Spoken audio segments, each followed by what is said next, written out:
There was a place in Hawaii where paradise met hell, a peninsula surrounded by gigantic cliffs and treacherous ocean, where men, women, and children were sent to die alone, marked by leprosy. No one wanted to go there. Everyone was afraid to enter. But a small German nun crossed the world to embrace those whom no one else would touch. And what happened next defies all explanation. There was a place in the world where the wind carried more than just sea salt and the perfume of tropical flowers. In the turquoise waters of the Pacific, among mountains covered with lush vegetation and black volcanic sand beaches, there was an island whose name was whispered with fear and compassion. Molokai, the island of the forgotten. The place where men, women, and children were sent to die alone, marked by a disease that society considered a divine curse. There, between the paradise of nature and the hell of human abandonment, a woman small in stature but giant in heart would write one of the most luminous pages in the history of Christian charity. It was the late 19th century, a time when the world was rapidly transforming. Steamships crossed oceans, telegraphs transmitted messages across continents, and science promised to unravel all the mysteries of nature. But there was one mystery that remained impenetrable, a disease that transformed fear into panic, compassion into rejection, and human beings into pariahs. Hansen's disease, known then as leprosy, not only deformed bodies, but destroyed families, erased identities, and condemned the sick to social death even before physical death. In the Kingdom of Hawaii, King Kalakaua faced a crisis that threatened to destroy his people. The disease spread like an invisible fire, and the solution found was as desperate as it was cruel: absolute segregation. Husbands torn from the arms of their wives, mothers separated from their children, young people in the prime of life banished from their communities, all sent to Molokai, to a settlement where life was reduced to awaiting the end, without hope, without dignity, without love. The king sent desperate letters to religious communities around the world. He needed courageous souls willing to bring spiritual comfort and human care to those whom society had condemned to oblivion. One letter after another returned with polite but firm refusals. The fear was understandable. Leprosy was considered highly contagious, incurable, repulsive. Who would be the religious woman who would abandon the safety of her convent to go and live among people whose flesh was rotting, whose faces were disfigured, whose hands and feet eventually detached from their bodies? Across the ocean, in Syracuse, New York, a 45-year-old woman read that letter with special attention. Her clear eyes scanned the words that described the suffering of those abandoned, sick people. Her heart beat with that strange mixture of human fear and supernatural certainty that marks the decisive moments of life. She was short, frail in constitution in the eyes of the world, but there was a strength in her that came from unfathomable depths. Her name was Marianne Cope, and she was about to say yes to a calling that would change not only her life, but the destiny of thousands of souls. Marianne was not a young idealist seeking romantic adventures. She was an experienced woman who'd been a teacher, a school principal, a hospital administrator, and the superior general of her congregation. She knew the practical challenges of life, understood budgets and management, and knew how to handle conflicts and make difficult decisions. But above all, she knew the heart of Christ, and she knew that he would never abandon those whom the world rejected. When her community gathered to discuss the Hawaiian king's request, many sisters expressed legitimate apprehension. It was not cowardice, it was prudence. The congregation had schools to run, hospitals to administer, orphans to care for. Wouldn't losing religious sisters to a fatal disease on the other side of the world be irresponsible? Marianne listened to all the arguments with patience and respect. Then, with that serene voice that characterized her leadership, she pronounced words that would echo through history. "I am ready to leave immediately. I only desire to do the will of God." There was no theatrical drama in that moment, no grand gestures, only the radical simplicity of someone who understood that true love does not calculate risks when it sees genuine need. 6 Franciscan sisters offered to accompany her, 7 women willing to cross half the world to embrace those whom no one else would touch. The journey to Hawaii took weeks. The ship tossed over gigantic waves, crossing storms that made even experienced sailors cling to the ropes with trembling hands. The sisters prayed the rosary as the vessel went up and down between liquid valleys, each of them internally facing her own fears and doubts. Marianne spent the nights on the deck when the weather permitted, looking at the stars that shone with impossible intensity over the dark ocean. She knew she was leaving behind everything familiar and safe, but she also felt that inexplicable peace that only comes when one is in the center of the divine will. When they finally sighted the Hawaiian Islands on the horizon, Marianne's heart tightened. The beauty was breathtaking. Green mountains rising dramatically from the turquoise sea, waterfalls plunging from impossible heights, golden beaches framed by coconut trees dancing in the tropical breeze. How could such a paradisiacal place harbor so much suffering? It was a painful reminder that sin and disease had entered even Eden, and that no place on earth was free from the need for redemption and healing. King Kalakaua received them personally. He was a tall man of noble bearing, with eyes that carried the weight of impossible decisions. He thanked the sisters with tears in his eyes, aware that he had asked of them a sacrifice few would be willing to make. Marianne firmly shook his hand and looked into his eyes with serene determination. She was not there to be a heroine. She was there to be a servant.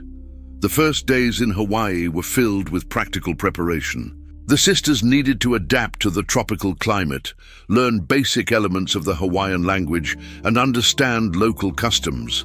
But Marianne's heart was already in Molokai. She heard stories about the leper colony, men and women living in miserable huts, without adequate medical care, without hope. And she also heard about a Belgian priest who had gone to live among them, a certain Damien de Veuster, who was transforming that place of death into a community of life. Marianne did not know it yet, but her story was about to intertwine with that of the saint the whole world would come to admire.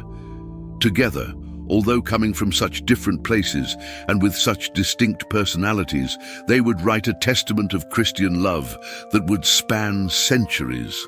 Marianne Cope's story began far from the tropical Pacific, in the cold, mountainous lands of Germany. It was January 23rd, 1838, when a girl was born in the small village of Hessen-Darmstadt in the heart of Europe. Her parents, Peter and Barbara Koob, were simple people, honest workers who struggled to feed a large family. The girl was baptized as Barbara, but destiny would take her so far from her homeland that even her name would be transformed. Germany at that time was experiencing difficult times.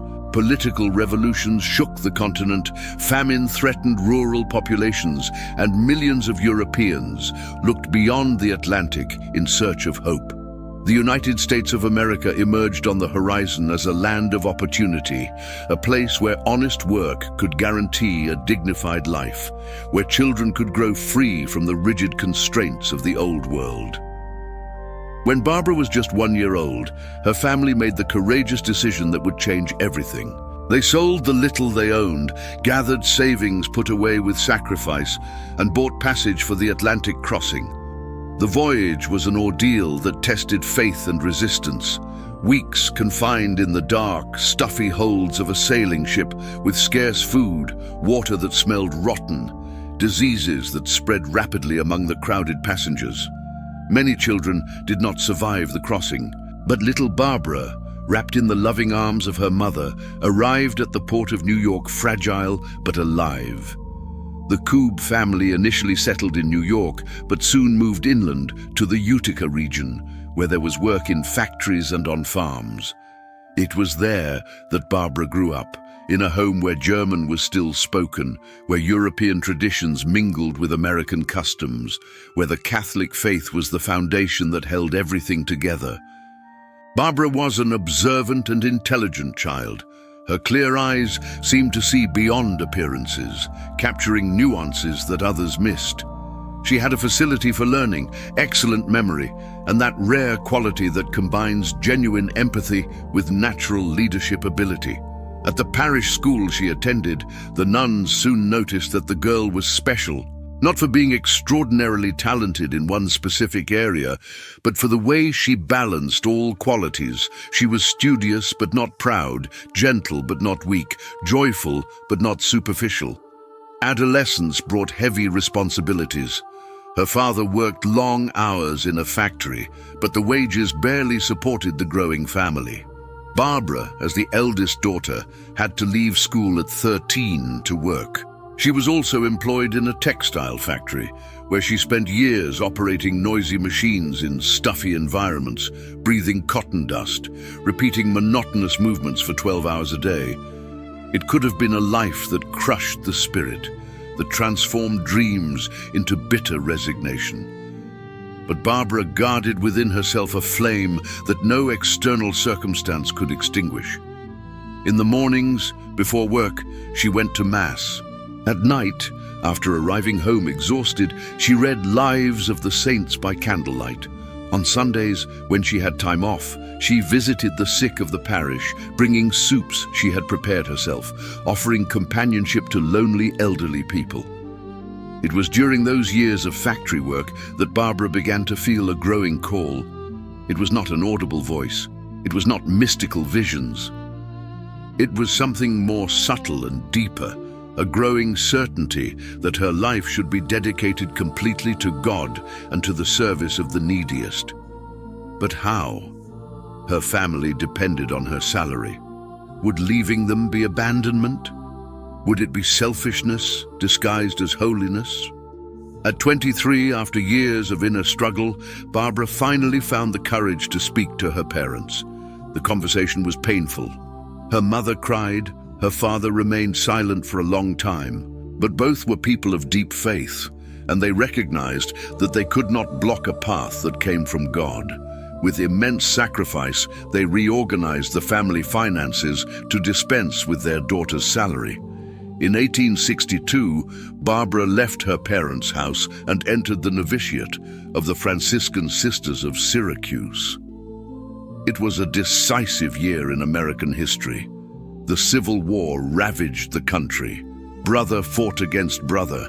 Families were torn apart over slavery and national union. But in the silence of the convent, a young German-American woman began her own battle, not with weapons, but with prayer, obedience, and charity. The novitiate was a period of rigorous formation. The young candidates were tested in their vocation, challenged to abandon their own will, taught to see Christ in the poor and suffering.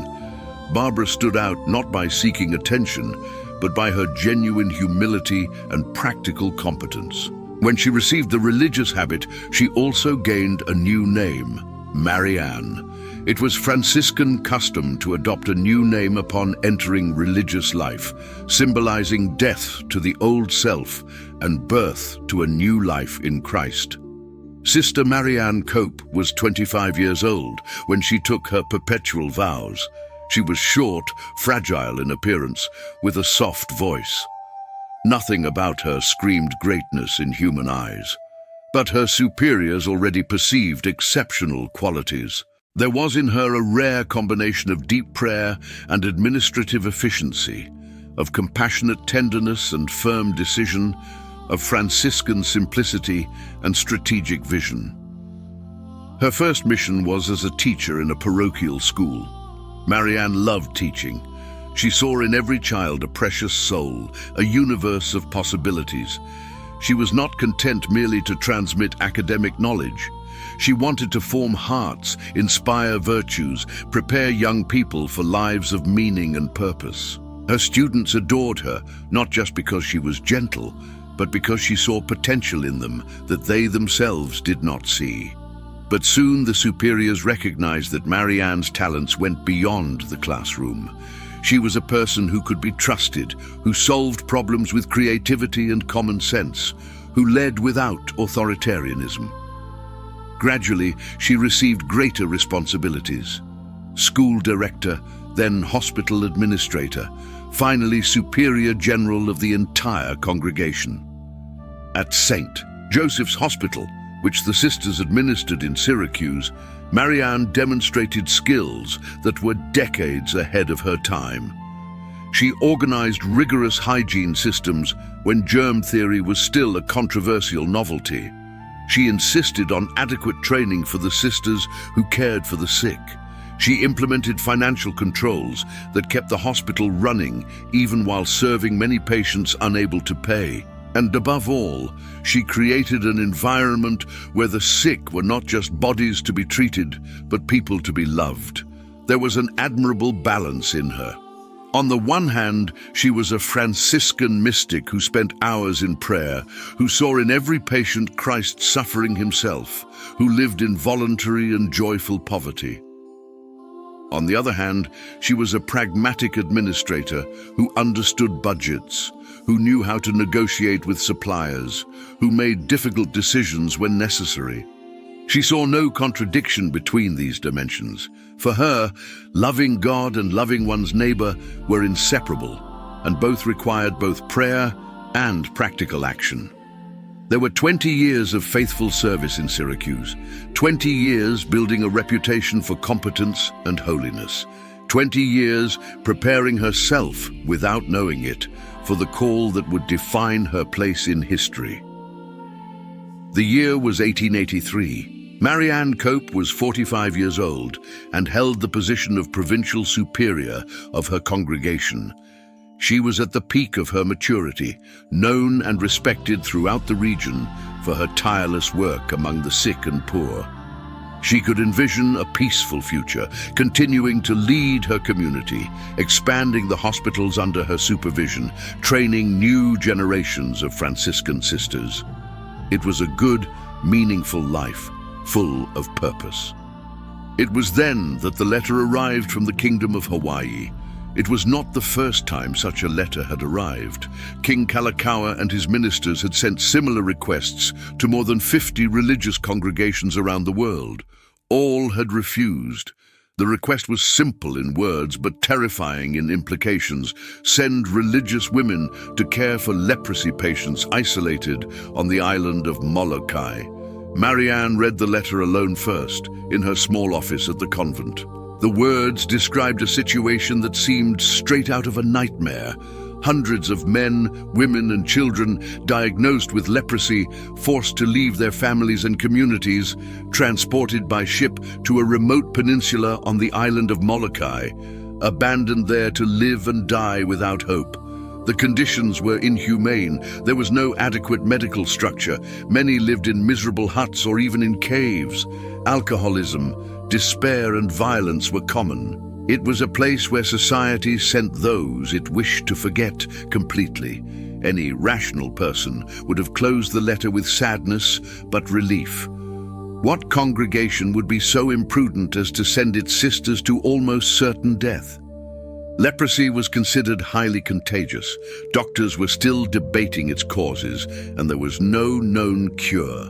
Religious women who went to Molokai would likely contract the disease and die in terrible agony, their bodies progressively disfigured until liberating death. But as Marianne reread the letter, something happened in her heart. It was as if she heard, not with physical ears but with her soul, a silent but unmistakable voice. "These are my children. Who will love them for me?" She spent that night in prayer before the Blessed Sacrament in the convent chapel.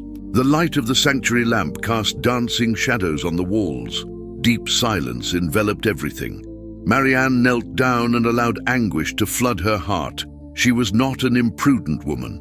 She understood the risks perfectly. She knew that saying yes to this calling would likely mean never seeing her family. Her Franciscan sisters she had led for years, the familiar places of Syracuse again.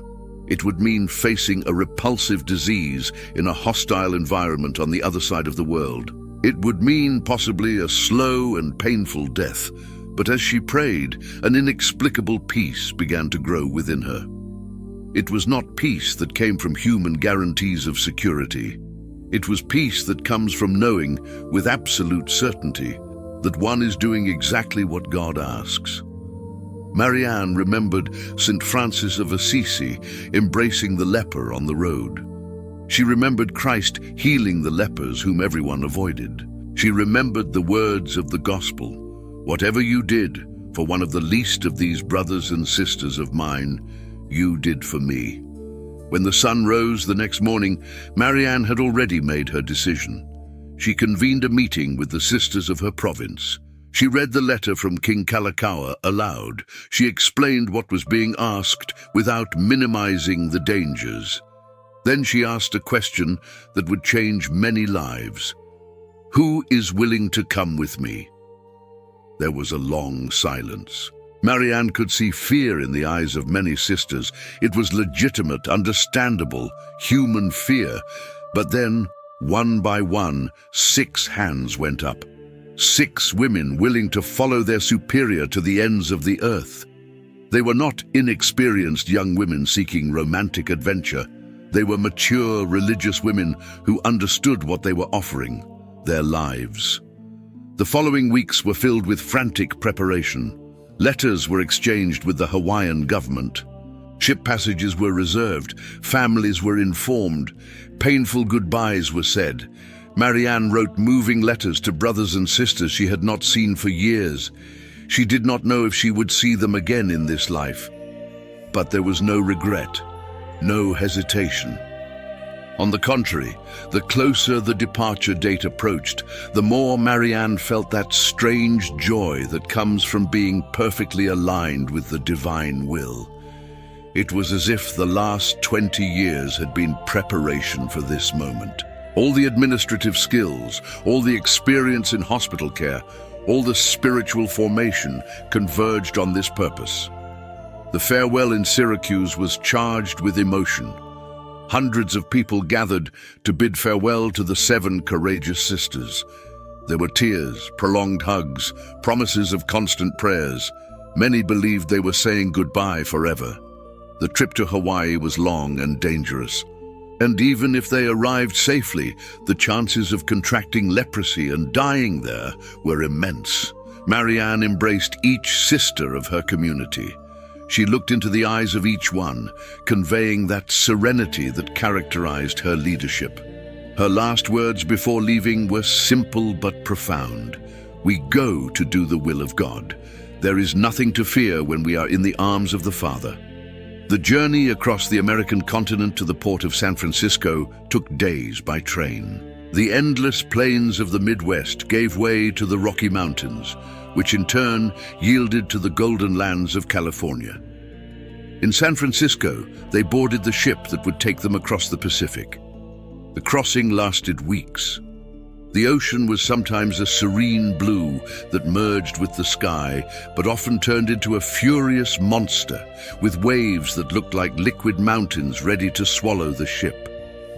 The sisters suffered from seasickness, spending whole days unable to eat.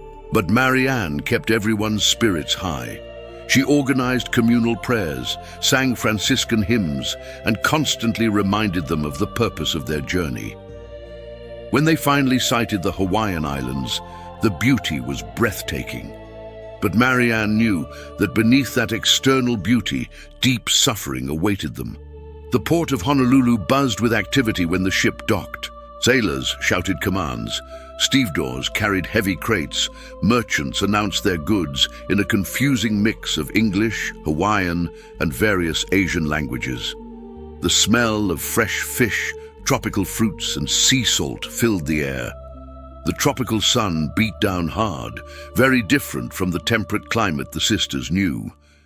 Marianne descended the ship's plank with her 6 companions, carrying very few personal possessions as required by Franciscan poverty. They wore their traditional habits, completely unsuitable for the tropical climate, but an important symbol of their identity and mission. The heavy fabric clung to their sweaty skin, but none complained. King Kalakaua himself was on the pier to receive them. It was an unusual scene, a monarch personally receiving foreign religious women. But the king understood the significance of that moment. After more than 50 refusals, he had finally found courageous souls willing to serve the people whom he, with a broken heart, had been forced to exile. The king was an imposing man, of regal bearing but gentle gaze. He spoke to the sisters in perfect English, thanking them profusely. His words were courteous, but his eyes revealed deeper emotion. Marianne held his hands and replied with Franciscan simplicity, "Your Majesty, we have come to do the will of God. Show us where we are needed." The first months were dedicated to adaptation and preparation. The government had asked the sisters to first administer a hospital in Honolulu, where leprosy patients awaited transport to Molokai. It was a difficult place, full of people in various stages of the disease, many desperate, some rebellious, others resigned to their cruel fate. Marianne entered that hospital for the first time with a beating heart, but firm steps. The smell was challenging, a mixture of rotting flesh, strong disinfectant, and human despair. The conditions were worse than she had imagined. Patients crammed into stuffy rooms, wounds without adequate treatment, lack of basic hygiene, absence of any comfort or dignity. The first thing Marianne did was not administrative, it was personal. She approached the bed of a Hawaiian man whose face was terribly disfigured by the disease. He turned his face away, expecting repulsion. But Marianne gently touched his hand and looked into his eyes with genuine tenderness. "What is your name?" she asked through an interpreter. The man began to cry. It had been months since anyone had touched him or treated him as a human being. That would be the standard Marianne would establish. Yes, she would reorganize the hospital with the administrative efficiency she had learned in Syracuse. Yes, she would implement hygiene protocols that would save lives. Yes, she would seek financial resources and negotiate with authorities. But above all, she would see in every sick person not a body deformed by a terrible disease, but a beloved son or daughter of God, worthy of dignity, respect, and love. Changes came quickly. Marianne mobilized resources, trained staff, established routines. But more important than physical changes was the transformation of the atmosphere. The hospital ceased to be just a deposit of condemned bodies. It became a place where people found not physical cure necessarily, but a cure of another nature. Recovery of human dignity, relief from emotional suffering, spiritual hope. While working in Honolulu, Marianne heard stories about Molokai and the Belgian priest who lived there. Father Damien de Veuster had gone to the leper colony in 1873, 10 years before Marianne's arrival in Hawaii. He lived among the sick, cared for them, built houses, and organized the community. Many considered him crazy. Others saw him as a living saint. Marianne felt a growing desire to visit Molokai and meet that extraordinary priest. But the authorities were hesitant. The colony was a place for men. There were no adequate facilities for religious women, and frankly, many doubted that women could withstand the brutal conditions of Kalaupapa, the settlement on the Molokai Peninsula. But Marianne was patient and persistent. She used her diplomatic skills to convince the authorities. She was not asking for a favor. She was offering a necessary service. There were women and girls in Molokai who needed care that only other women could adequately provide. There were children who needed education and maternal affection. There were dimensions of the work that the dedicated Father Damien, however good he was, could not fully cover. Finally, in 1888, 5 years after her arrival in Hawaii, Marianne received permission to visit Molokai. The boat trip between the islands was short but dramatic. The sea between Oahu and Molokai is known to be treacherous, with strong currents and unpredictable waves. But none of this worried Marianne. Her heart was completely focused on what she would find on the other side. The north coast of Molokai appeared on the horizon like a green wall rising directly from the ocean. Cliffs more than 1,000 meters high, the tallest in the world, cut vertically as if giants had sliced the island. The beauty was of a grandeur that suffocated, but there was something unsettling about that landscape. It was as if nature itself had conspired to create a perfect prison, surrounded by insurmountable mountains on one side and a treacherous ocean on the other. The boat could not dock directly. The waters were too turbulent, full of sharp rocks hidden beneath foaming waves. Passengers had to be transferred to smaller canoes that navigated dangerously between the waves to the rocky beach. Marianne and her sisters were lowered in chairs attached to ropes, swinging over the waves before being deposited into the unstable canoes. It was a literal and symbolic descent into another world. When they finally set foot on the beach of Kalapapa, Marianne looked around and tried to absorb what she saw. The settlement stretched across the small peninsula, a relatively flat tongue of land squeezed between the ocean and the gigantic cliffs. There were a few wooden buildings, many miserable huts, and human figures moving slowly across the landscape.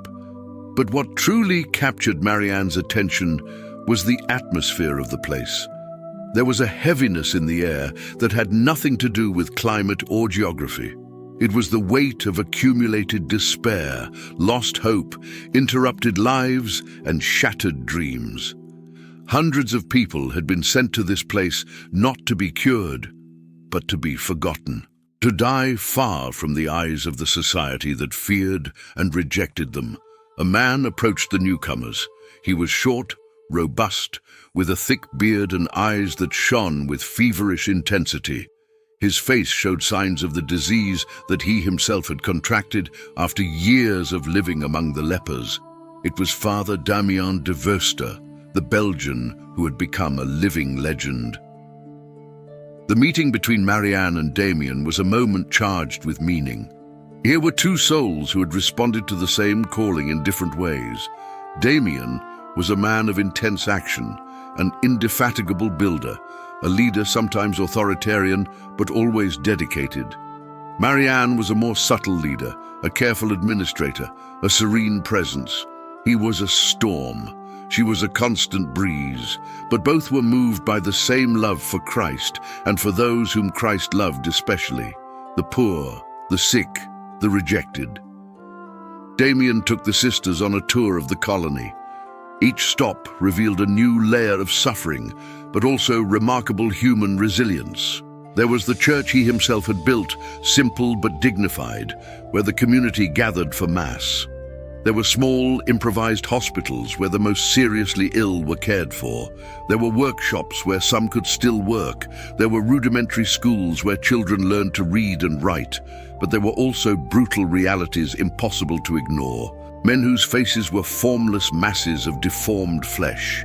Women without fingers, without feet, dragging themselves with difficulty.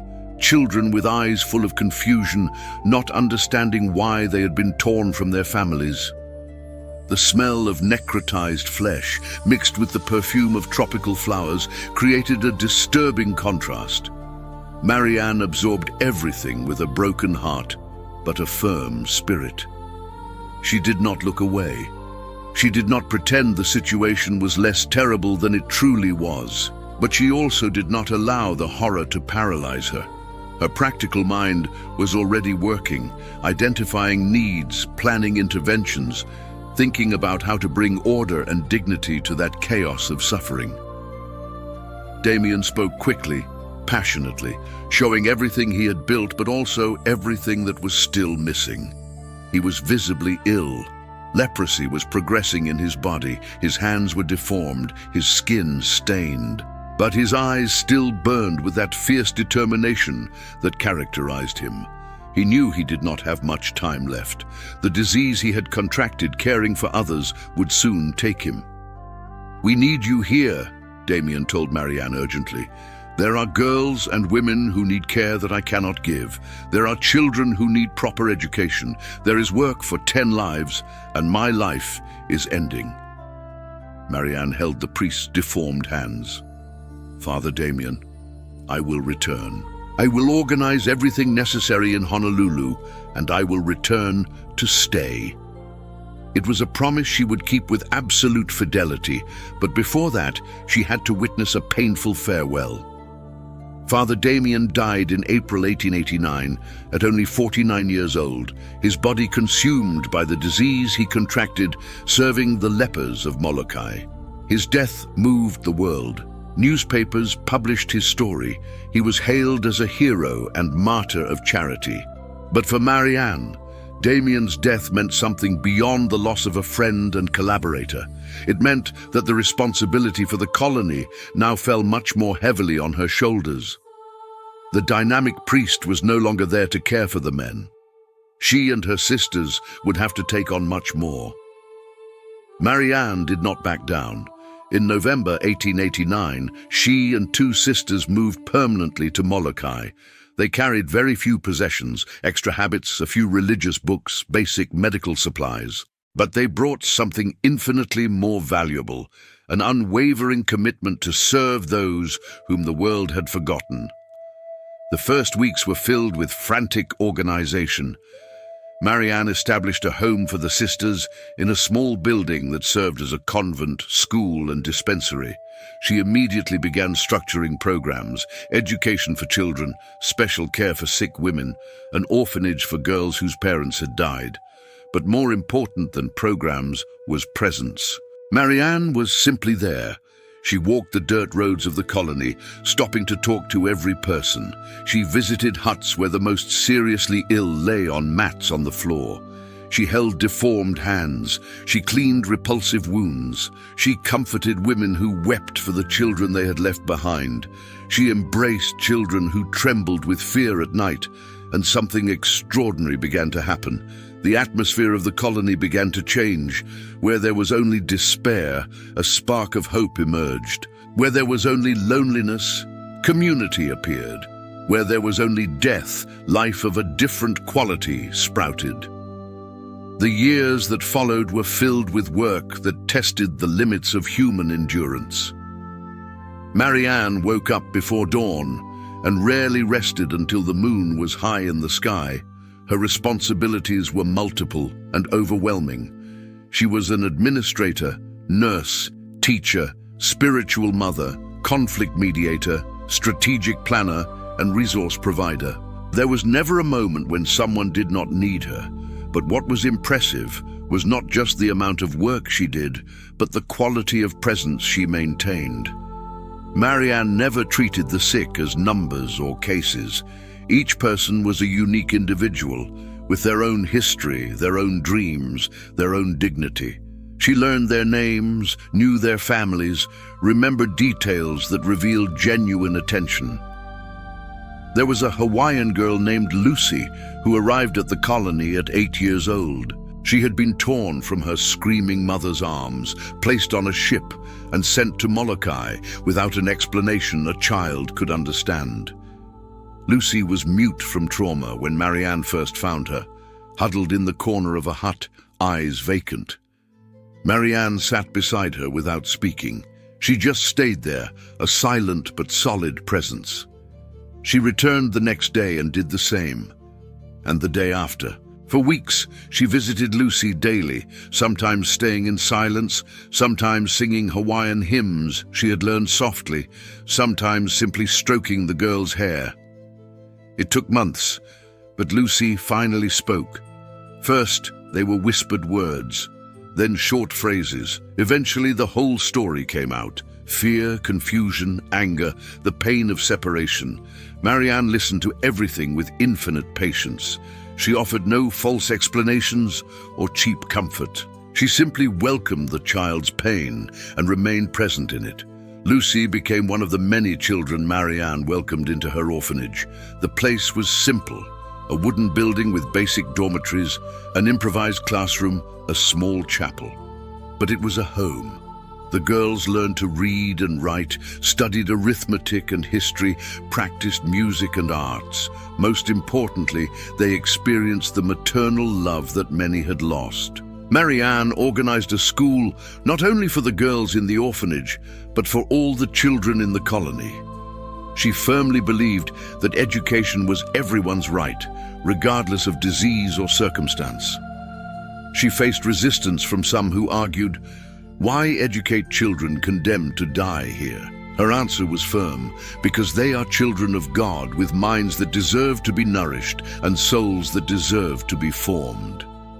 The work with sick women required a different kind of courage. Many arrived in advanced stages of leprosy, bodies severely deformed, facing not only physical pain, but the psychological devastation of having lost a recognizable human appearance. Society at the time saw these women as monsters, subhuman, repulsive. Marianne saw in them the crucified Christ. She cared for wounds with extreme delicacy. She changed bandages that needed to be changed several times a day.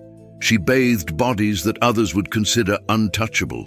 She combed hair, applied scented creams, arranged clean clothes. Small gestures that said, "You are still beautiful in God's eyes. You still have dignity. You are still loved." There was a woman named Emma whose face was so deformed that she refused to leave her hut. She lived like a ghost, emerging only at night when others could not see her. Marianne began to visit her regularly, always announcing her arrival with a soft voice. "Emma, it's Sister Marianne. May I come in?" Initially, Emma turned to the wall, wrapped in shame, but Marianne was persistent, gentle, consistent. She brought small gifts, a fresh flower, a homemade cookie, new clothes. She talked as if she was speaking to any dear friend. Gradually, Emma began to respond. She started accepting help to get out of bed. Eventually, with Marianne's patient encouragement, she began to go out during the day. Cases like these multiplied. Marianne transformed hopelessness into hope not through false promises of physical healing, but through the constant affirmation of fundamental human dignity. Her love was not sentimental.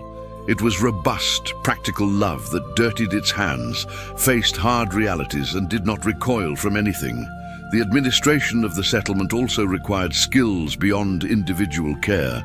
Marianne had to negotiate with the government for resources, oversee the construction of new facilities, manage tight budgets, train staff, and mediate conflicts among residents. It was work that would have challenged any leader, but she did it while also maintaining a deep life of prayer and direct service to the sick. Her letters to the congregation in Syracuse reveal a woman who perfectly understood the challenges but never lost her sense of purpose.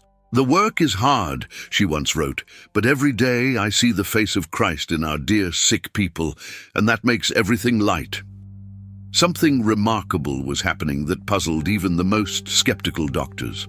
Marianne Cope had lived for years among patients with Hansen's disease, a condition considered highly contagious.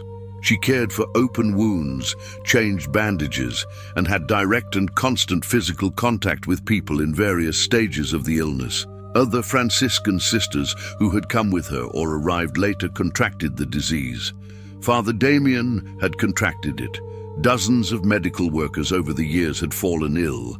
But Marianne remained healthy, year after year, decade after decade, without any sign of the disease. It was not just luck, it was statistically improbable to the point of being inexplicable.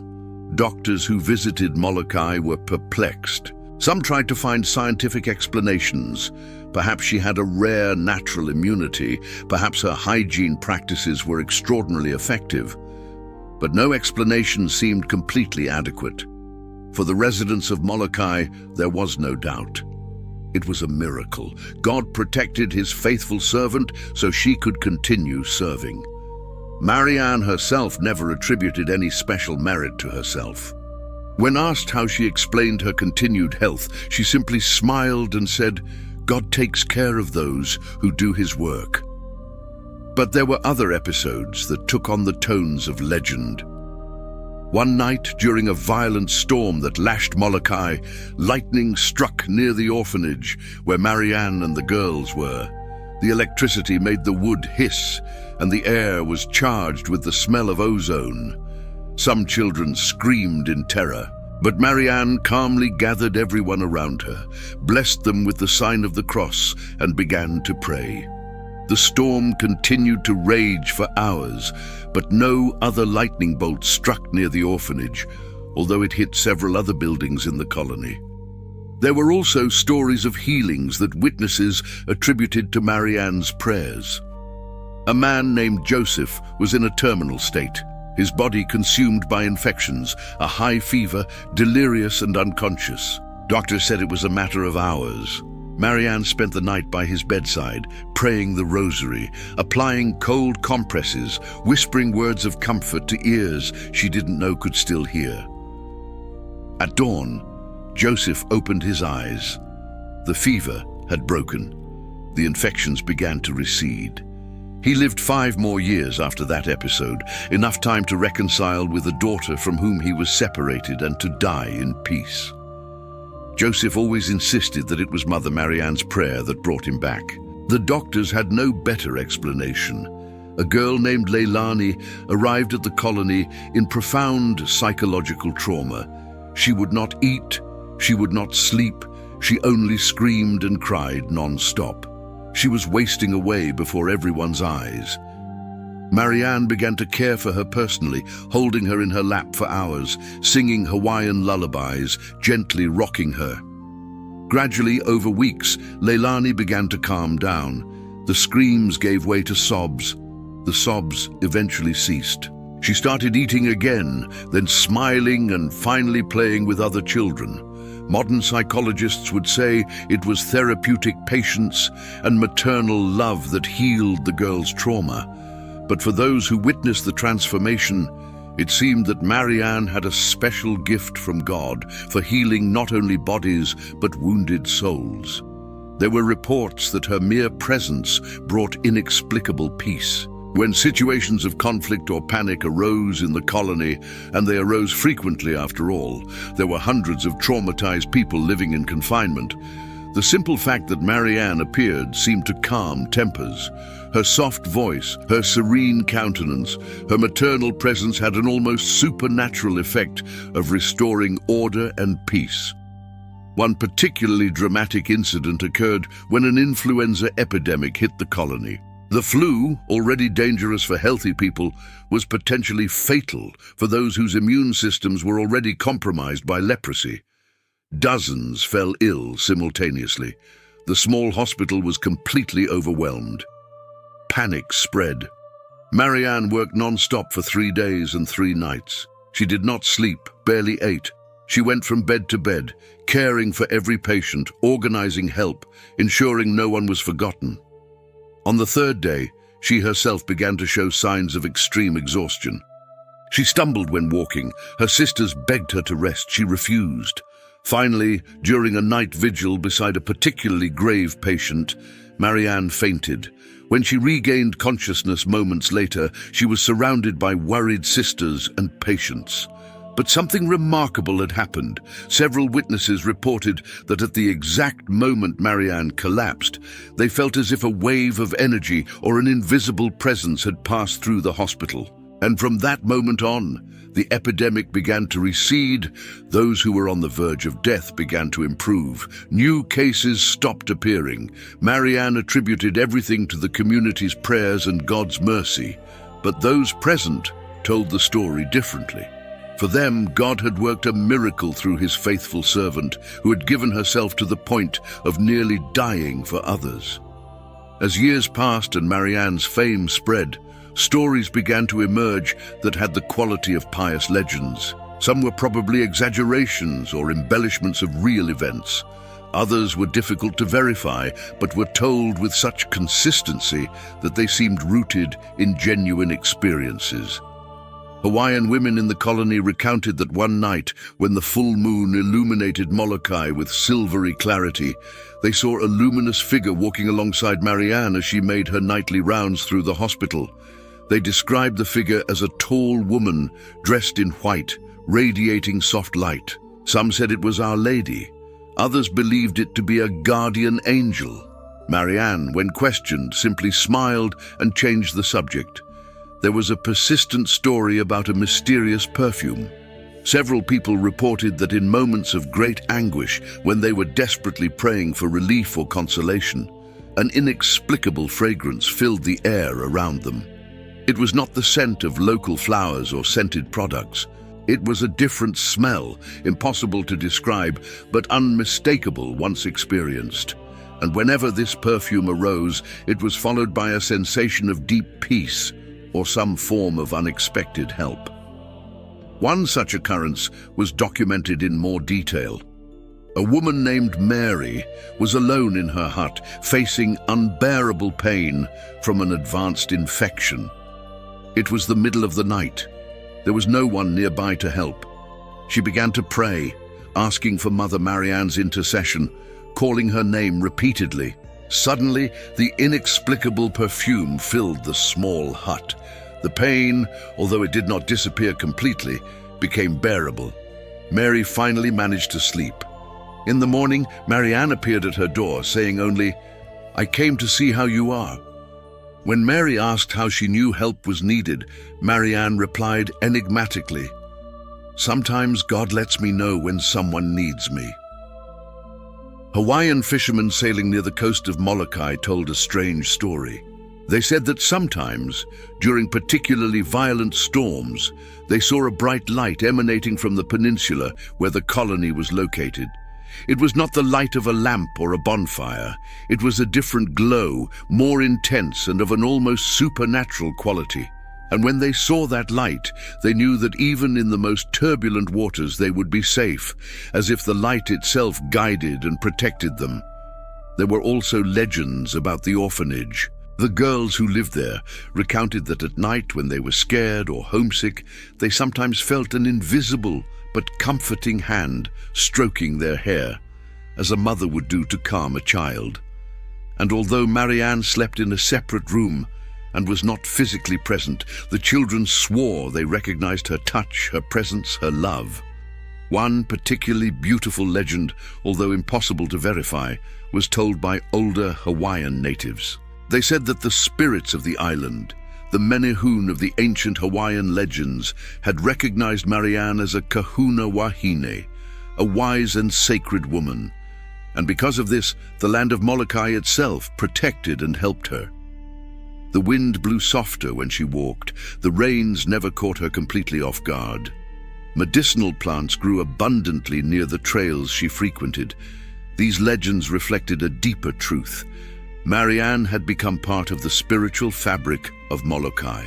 She was no longer just a foreigner who came from afar to perform charitable work. She was the mother of the island, the protector of the forgotten, a channel of divine grace in that place of suffering. But behind all the legends was an even more impressive reality: holiness lived out in daily life. Marianne's true miracle was not in spectacular supernatural events, but in her capacity to see Christ in the most disfigured, to touch the untouchables with tenderness, to remain faithful year after year without spectacle, without recognition, without anything but the quiet certainty of doing God's will. Decades passed. The 19th century gave way to the 20th. The world changed rapidly. Automobiles replaced horses, airplanes conquered the skies, wars ravaged distant continents. But in Molokai, time seemed to flow differently. The colony continued to operate, housing those whom society preferred not to see. Marianne grew old. Her always erect posture began to curve slightly. Her steps, once energetic, became slower and more measured. The hair that had remained hidden under a Franciscan veil for her entire adult life was now completely white. Deep lines marked her face, silent witnesses to decades of compassionate smiles and tears shed with those who suffered. But her dedication never wavered. Even in her 70s, Marianne continued to make daily rounds through the settlement. It took longer now. She needed to stop to rest more frequently, but she did not abandon those she had promised to serve. The girls in the orphanage had grown up. Many were now adult women, some still living in Molokai, others who had been released because it was discovered they did not have leprosy after all. All carried memories of Mother Marianne. Her voice singing lullabies, her gentle hands caring for wounds, her wise advice guiding decisions. She was the mother of hundreds of orphans who had never been born from her womb, but had been generated in her heart. In 1916, the effects of advanced age and tireless work began to take a heavier toll. Marianne developed health problems that even she could not ignore. The younger sisters begged her to reduce her pace of work. She reluctantly agreed, but even when she could no longer walk long distances, she sat in a chair in the convent courtyard and received visitors. People came from all over the colony to simply be in her presence, receive her blessing, and hear words of encouragement. There was an old man named Keanu who had arrived in Molokai as a young man decades ago. Marianne had known him since her first days on the island. Now both were elders. He visited her daily, bringing wild flowers that he could still pick with his deformed hands. They conversed in a mix of English, Hawaiian, and German, languages they had learned to interweave over the years.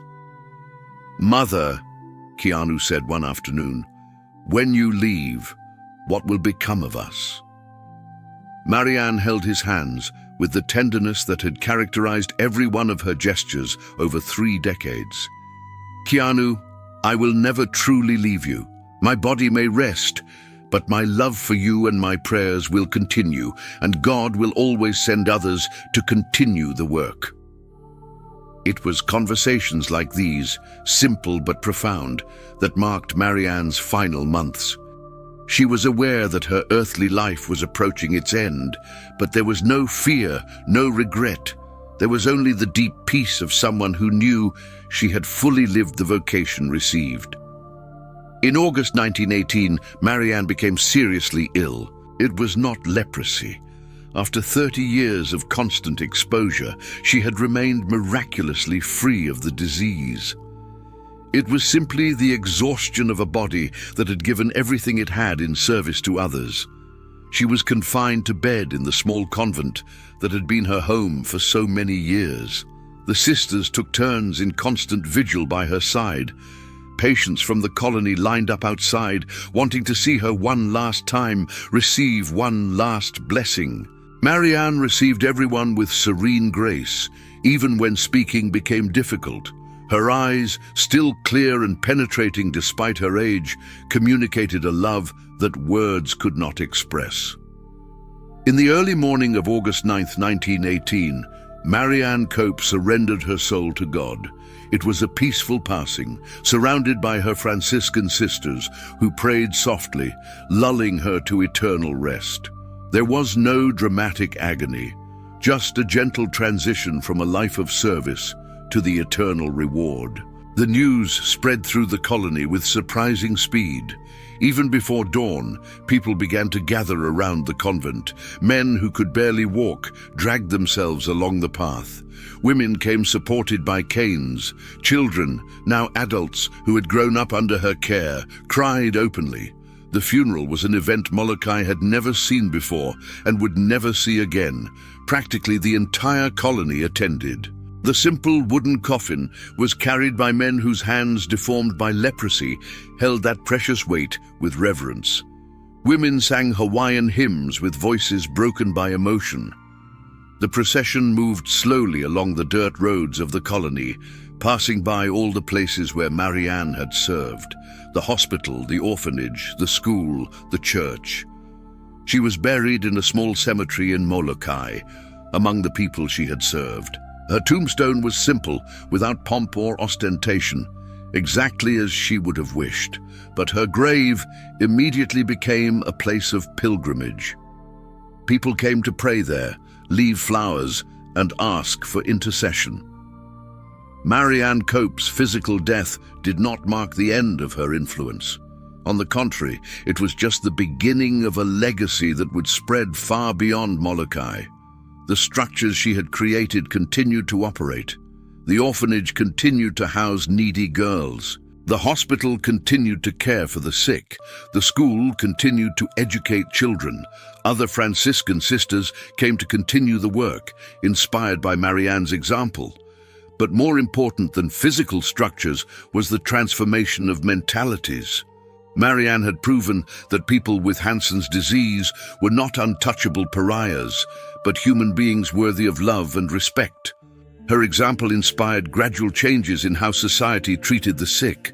Although it took decades, eventually cruel segregation practices were abandoned, medical treatments improved, and human dignity was restored. Stories about her began to circulate beyond Hawaii. Newspapers published articles, books were written. Her religious congregation carefully preserved her letters and documents. Gradually, official recognition of her holiness began. In 1993, Pope John Paul II beatified her, recognizing her as blessed, a crucial step on the path to canonization. Miracles attributed to her intercession were documented: inexplicable healings, sudden conversions, peace granted in moments of deep anguish. One particularly notable case involved a woman in New York who suffered from terminal cancer. Doctors had given her only weeks to live. Devotees of Mother Marianne organized a novena asking for her intercession.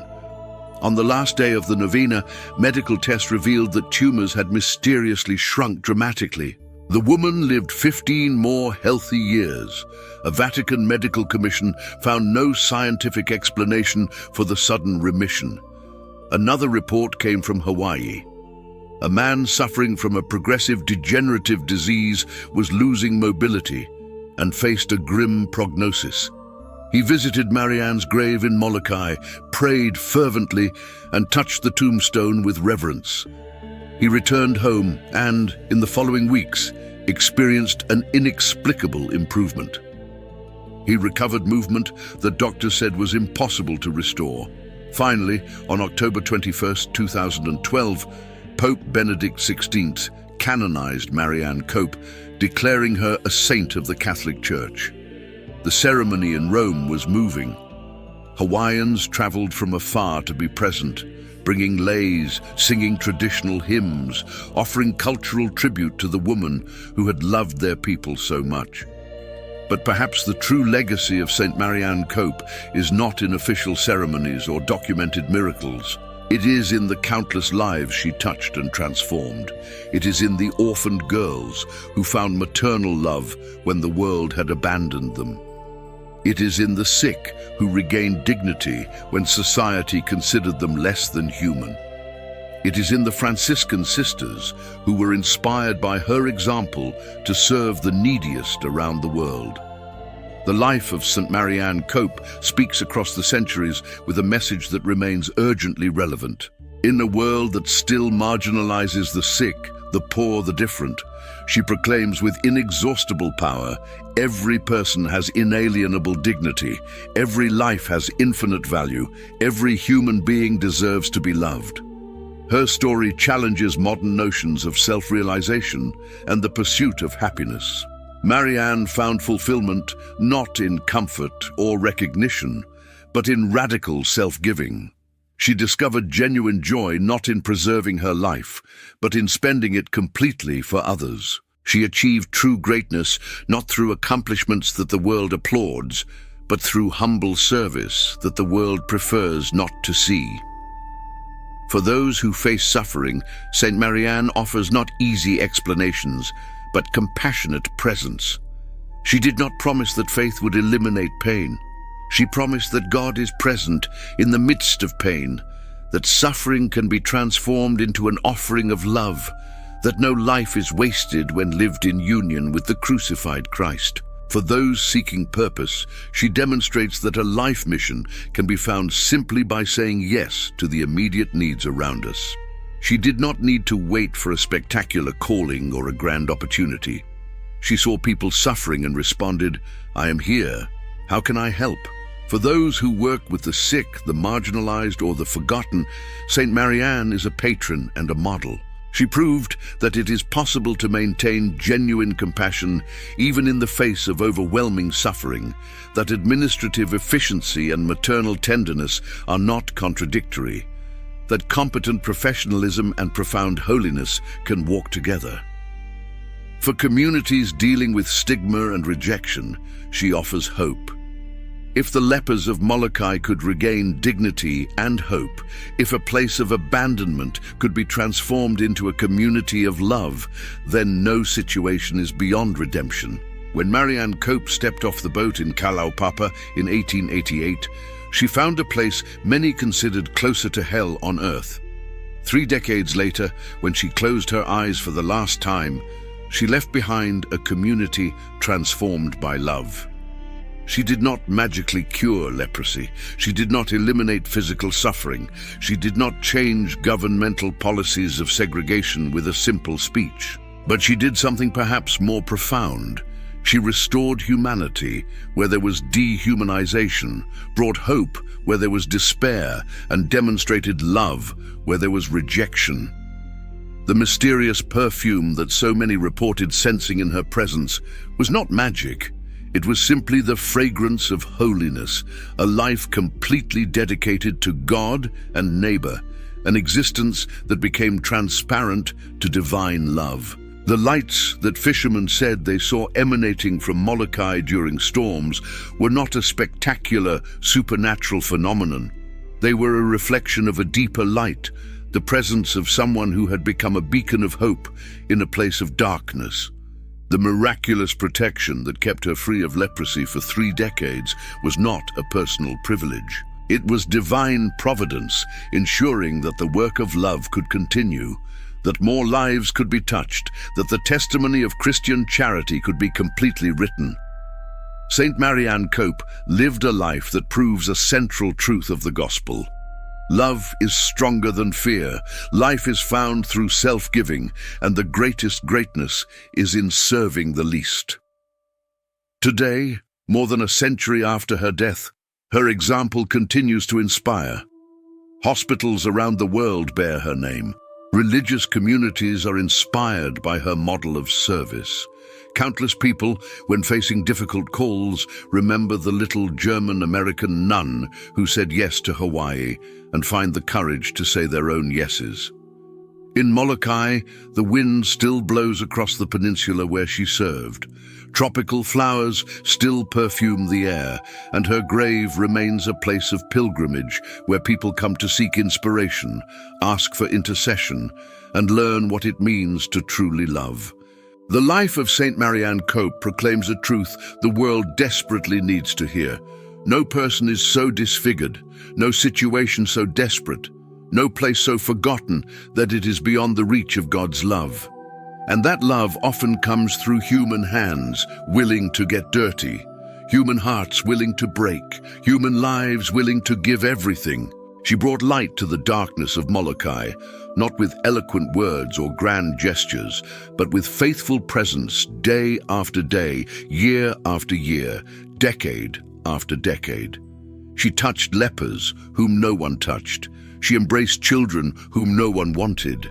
She saw beauty in faces that the world considered monstrous. And in the process, she became a mirror of Christ himself, who came not to be served but to serve, who touched the untouchables, who ate with sinners, who died for those whom the world rejected. Saint Marianne Cope, the mother of Molokai, the saint of the forgotten, the bearer of light in the deepest darkness. Her story is not just a memory of the past, but a living call to the present. In every marginalized person, in every rejected sufferer, in every forgotten soul, she still whispers, "This is Christ. How shall we love him?" Prayer. O Holy Marianne, Cope, loving mother of the forgotten and comforter of the suffering, you who left everything to serve the most rejected in society, intercede for me before God. You who crossed oceans to embrace the lepers of Molokai, teaching the world that no person is beyond the reach of divine love, help me to see Christ in every suffering brother and sister. Grant me the courage you had in saying yes to the most difficult calls, the compassion you showed in touching the untouchables, and the fidelity you maintained during 30 years of tireless service. Protect the sick, especially those facing diseases that bring rejection and isolation. Comfort those who feel abandoned and forgotten by society. Inspire health professionals and all who work with the most vulnerable. Obtain for me from God the grace I humbly ask of you. Make your request here, if it be God's will and for the good of my soul. Teach me to live with the Franciscan simplicity that characterized your life, to serve without expecting reward, and to find true joy in giving myself completely to others. May I, like you, be an instrument of peace, a light in the darkness, and hope for the desperate. Saint Marianne Cope, mother of the lepers and model of heroic charity, pray for us. Amen. My prayer. O Lord, our God, in elevated gratitude, we lift our hearts to thank you for the gift of life and the privilege of carrying forth your love through the stories that inspire and transform us. We thank you, Father, for granting us the strength, wisdom, and courage to share the teachings of your gospel through this channel, which has been a beacon of hope and light amidst the adversities of the world. Lord, we recognize that every life is a precious gift, and we are grateful for every moment granted to us to witness and propagate your word. May every story told, every message of faith, and every divine teaching reach hearts thirsty for love, truth, and reconciliation. We thank you for the inspiration that guides us, for the blessings that multiply, and for the opportunity to contribute to the dissemination of Christianity, bringing the light of your love to those who seek direction and comfort. May, through these narratives, we be able to touch lives, strengthen faith, and create a community united in the search for peace and truth that only you can offer. May your grace continue to enlighten us, and may we be instruments of your mercy and compassion, reflecting the beauty of your love in every word and gesture. In the name of Jesus, our Savior, we thank you for allowing us to participate in this sacred mission. Amen. And thus ends the extraordinary journey of Saint Marianne Cope, the small German nun who crossed oceans to embrace the forgotten of the world, a woman who transformed the isolated peninsula of Molokai, that place many called hell on earth, into a sanctuary of hope and love. Her story teaches us profound truths that echo through time. Marianne did not wait to have abundant resources, perfect conditions, or guarantees of success. She simply saw a need and responded with an open heart. While more than 50 religious congregations refused out of fear, she said yes with courage. It was not imprudence. It was radical faith that fully trusts in divine providence. For 30 years, this silent saint worked without spotlights, without public recognition, without the applause of the world. She changed bandages on repulsive wounds, cleaned deformed bodies, embraced abandoned children, and restored dignity where there was only despair. And in every simple gesture, in every word of comfort, in every hug given to the untouchables, she revealed Christ himself. The miracle of her protection against leprosy is impressive, yes, but the true miracle was her capacity to love without counting the cost, to serve without expecting reward, to remain faithful when everything was difficult. Marianne proved that holiness is not in spectacular visions or mystical ecstasies, but in daily fidelity to small acts of love. Her life challenges each one of us. How many times do we say no to God's calls out of fear? How many opportunities to serve do we miss because they seem inconvenient or risky?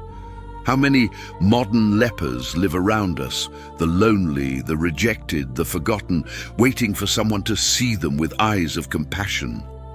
Saint Marianne reminds us that we do not need to cross oceans to make a difference. We start where we are. The elderly neighbor who lives alone, the homeless person who goes unnoticed, the co-worker facing a silent crisis, the sick family member who needs company. Each of them is our Molokai, our personal call to embody the love of Christ. She also teaches us about true freedom. Marianne left behind comfort, security, and recognition. She embraced voluntary poverty and hard work. In the eyes of the world, it was loss. But she discovered what the saints have always known. A full life does not come from accumulating, but from giving. True joy is not in being served, but in serving. Authentic greatness is found in radical humility. The legacy of Saint Marianne Cope remains alive. Every time someone chooses to see dignity where others see only misery, she lives. Every time hands reach out to touch the untouchables, her spirit acts. Every time a heart says yes to the divine call despite fear, her courage multiplies. Molokai is no longer a leper colony. Medical treatments have advanced. Cruel segregation practices have ended.